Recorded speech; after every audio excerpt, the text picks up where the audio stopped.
कोई माजून आपको नहीं बनाया, केवल बना बनाया माजून आज मैं आपको बतलाऊंगा मर्दाना ताकत के लिए। जो आपने रिक्वेस्ट की थी कि बने बनाए माजून बताइए, हम बना नहीं सकते, तो दोस्तों आप ही के लिए ख़ास कर लेकर आया हूँ बिल्कुल आसान। आपकी टाइमिंग की प्रॉब्लम, जिनको टाइमिंग की प्रॉब्लम है, जल्दी डिस्चार्ज हो जाते हैं, प्रॉपरली तनाव नहीं आता, स्टैंडिंग नहीं आती, तनाव प्रॉपरली नहीं आता, जो शिकायत करते हैं कि जब हम मुलाकात करते हैं पार्टनर से तो जल्दी फारिग हो जाते हैं, ये मिलते करते करते ही मामला ढीला पड़ जाता है, ये इच्छा नहीं करती, ये कई दिन हो जाते हैं, मुलाकात को मन नहीं करता, सेक्सुअल कमज़ोरी आ गई है, मादे मुनियों यानी मनी का पतलापन हो चुका है, शरीर के अंदर कोई ताकत ही बाकी नहीं रही, मर्दाना कमज़ोरी बहुत ज़्यादा हद तक आ चुकी है।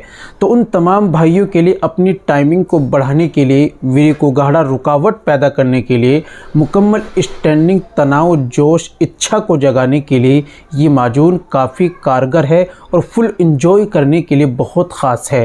ये माजून का कॉम्बिनेशन कैसे मिलाने हैं, कैसे इस्तेमाल करना है, सारी बातें मैं आपको बतलाऊँगा। दोस्तों वीडियो को कंप्लीट देखिएगा तभी आप समझेंगे, कुछ परहेज़ भी करने होते हैं साथ में।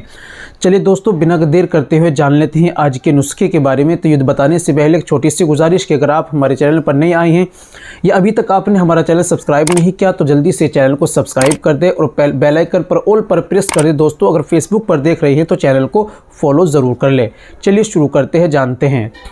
तो दोस्तों सबसे पहले आपको लेना है लबूब कबीर, लबूब कबीर लेना है। दूसरा माजून आपको लेना है माजून फ़लास्फ़ा, और तीसरा लेना है आपको माजून मुगल्लिज़ जवाहर वाली। ये तीनों माजून आप लेकर आइए आयुर्वेदिक दुकान से या ऑनलाइन कहीं से भी परचेस कर सकते हैं। आप लेकर आइए, तीनों को बराबर ले लीजिएगा, 10-20 ग्राम कम ज़्यादा हो जाए तो कोई प्रॉब्लम नहीं है। अब तीनों को एक डिब्बे के अंदर अच्छी तरीके से मिक्स कर लीजिएगा। मिक्स हो चुका है, अब उसको इस्तेमाल का तरीका, आपको 5 ग्राम सुबह में खाली पेट दूध से लेना है, 5 ग्राम आपको रात में सोते समय दूध से इस्तेमाल करना है। ये तरीका इस्तेमाल का है। इस दौरान आपको परहेज़ करने होते हैं चाय, अंडा, गोश्त, मांस, मछली, गर्म चीज़ें, तली भुनी चीज़ें, खट्टी चीज़ें, बादी चीज़ें, इनका परहेज़ करना होता है और 10-15 दिन आपको अपने पार्टनर का भी परहेज़ करना होता है। इस्तेमाल कीजिए, फ़ायदा उठाइए और हमें दुआओं में याद रखिए। मिलते हैं अगली वीडियो में, नेक्स्ट वीडियो में एक और नए नुस्खे के साथ। तब तक अपना और अपनी सेहत का ख्याल रखें।